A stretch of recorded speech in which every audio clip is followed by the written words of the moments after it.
Queda de 300 milhões no resultado financeiro.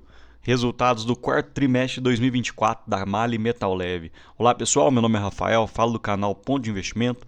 Peço para curtir e comentar o vídeo desde já, então bora lá sem enrolação. Aviso de sempre, conteúdo puramente educacional e informativo, não é recomendação de compra. Vamos lá. Falando dos destaques de 2024, um faturamento de 4,6 bilhões, 9 instalações de negócio na América do Sul e Central, 3 novas aquisições, vamos ver mais para frente que bateu um pouco no resultado da MAHLE.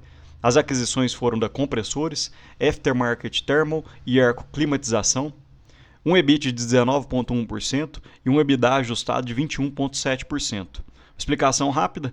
A diferença entre o EBITDA e o EBITDA ajustado é que o EBITDA ajustado não coloca informações não recorrentes, itens não recorrentes do EBITDA. Então ele é melhor para a gente enxergar um pouco mais sobre o lucro operacional da empresa. Um pouco do panorama geral do mercado da América do Norte e Europa, as vendas de veículos leves e pesados. No Brasil houve um aumento em torno de 14%, na Argentina veículos leves 1,1% e pesados 4%, e no consolidado 12% de veículos leves e 13,7% em veículos pesados.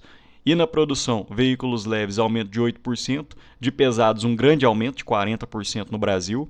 Na Argentina, retração de 17,1% para leves e 2% para pesados. E no consolidado, um aumento de 2,6% na produção de veículos leves e de 37% na produção de veículos pesados. Panorama da Europa e da América do Norte.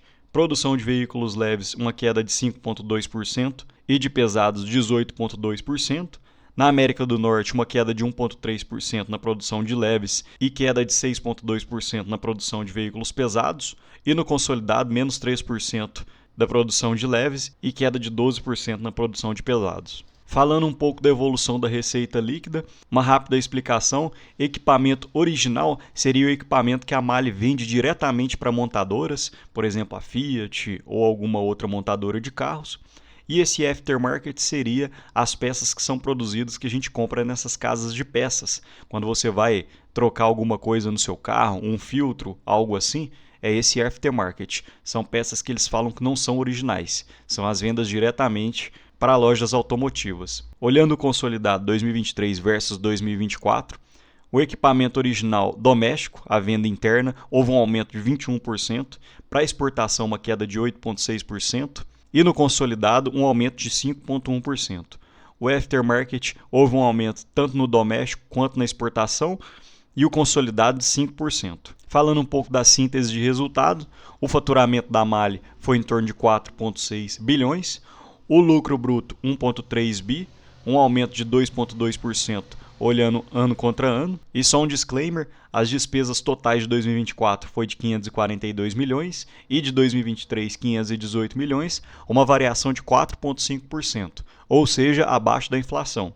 Então, olhando o total das despesas, a MAHLE fez um bom trabalho, conseguiu conter e ficar menos que a inflação. O EBIT de 870 milhões em 2024 versus 816 em 2023, um acréscimo de 6,6%. E aqui foi o que bateu principalmente no lucro líquido da MAHLE, que foi um prejuízo nas receitas financeiras de 171 milhões versus 2023, que houve um lucro de 121 milhões. No próximo slide nós vamos falar um pouco mais sobre isso. O lucro líquido no período de 541 milhões. O lucro líquido de 2023 foi de 747 milhões, uma queda de 27,6%. Falando um pouco mais do que bateu no lucro líquido da MAHLE, a gestão financeira, os juros líquidos foi um prejuízo de 22 milhões versus um lucro de 75 milhões em 2023. Variação cambial e resultados com derivativos, prejuízo de 140 milhões versus um lucro de 46 milhões em 2023. Isso aqui principalmente porque a MAHLE tem operações na Argentina e em outros países. Então acaba que os juros com as dívidas, os resultados com derivativos bateram em 2024, porque a nossa moeda se desvalorizou muito em relação às outras moedas. Então perceba que a variação foi de 185 milhões em prejuízo. Variação monetária líquida e outros, 8,9 milhões de prejuízo, uma variação de 9,4 milhões. E no resultado financeiro líquido, uma variação de praticamente 300 milhões de prejuízo. Agora falando um pouco da dívida, a dívida líquida sobre EBITDA de 0,66, que quer dizer alavancagem, uma alavancagem bem tranquila, em menos de um ano a empresa conseguiria quitar toda a dívida com a sua produção de caixa.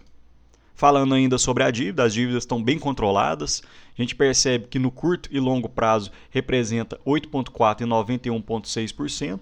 No curto prazo, bem tranquila a dívida para pagar. O total de dívida é de 1 bilhão e 35 milhões. No curto prazo, ou seja, em 12 meses, apenas 87,4 milhões. E no longo prazo, 950 milhões. Como eu havia falado, uma dívida bem tranquila, uma alavancagem de 0,66, muito tranquilo para a Mali poder pagar isso daí.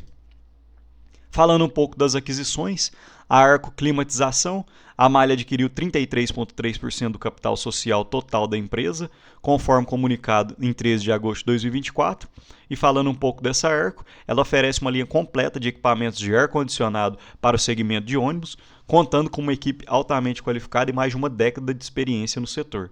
E também houve a aquisição da Compressores e Aftermarket Thermal. A Mali celebrou o contrato de compra e venda de cotas para aquisição pela companhia de 100% das cotas de emissão da Mali Compressores e 100% das cotas de emissão da Mali Aftermarket, que foi o valor de 668 milhões. É outro detalhe também que bateu no lucro líquido da Mali. Falando um pouco de proventos e dividendos, esse aqui seriam o segundo e o terceiro proventos de 2024. Na próxima tabela eu vou mostrar qual que foi o primeiro provento, mas a data X já passou, você tinha que estar com as ações em carteira no dia 20 de 12 de 2024 e no dia 11 de 11 de 2024. Esse pagamento de 0,45 centavos já foi no dia 18 de 12 de 2024 e o pagamento de 0,16 centavos vai ser dia 28/5 e o período referente é o período de 2024. Falando um pouco dos proventos de 2024, a Mali fez 3 pagamentos, a data com em 29/4 e a data de pagamento 29/5 de 1,63. O primeiro provento da Mali é sempre o maior e os outros dois foram JCPs que a gente acabou de falar, de 0,53 centavos e 0,19, dando um dividend yield de 7,7%. Agora falando um pouco da minha planilha pessoal, o P sobre VP da Mali encontra-se em 5,18, PL de 7,22, ainda bem longe da média dos últimos 10 anos, que é de 12,8. Com o lucro líquido de 2024, eu projetei um lucro de 570 milhões para 2025. O desvio para a média do PL projetado está em 45%.